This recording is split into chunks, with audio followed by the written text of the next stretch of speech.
هانتوما السلام عليكم، نتمنى تكونوا بخير وعلى خير هانيين كلشي مزيان. دابا غندير معكم هاد الفلفل. دابا راه موجوده المخلل موجوده دابا تبارك الله. انا عقمت هاد القريعات، هما القريعات اللي بغيتو.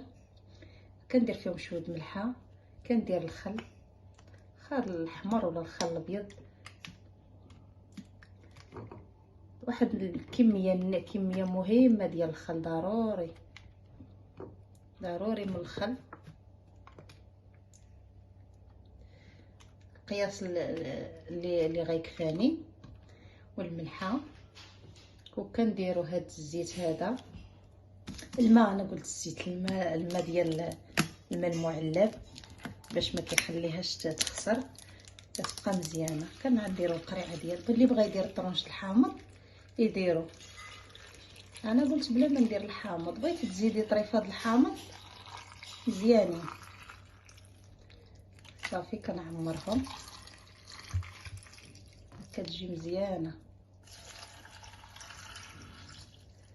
صافي جاني هو هذاك العبار، قريعه واحده جا العبار هو هذاك مزيان ما شاء الله. صافي. والمرحله اللي مهمه هي كندير الزويت هاد العود. هذه هي المرحله اللي مهمه، كتحافظ عليها وكتخليها مزيانه في الخل وهذا. وكنغطي بالسلوفان،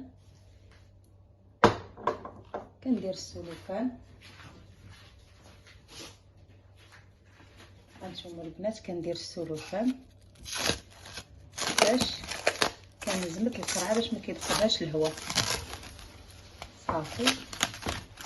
وكنسد القرعه،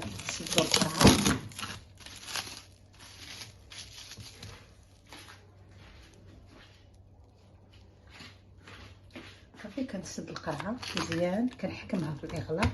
كذلك هادو عاود كنصاوبهم وصافي. هما عندي وجدوا، كنخليهم يترقدوا. دابا راه موجوده ورخيصه،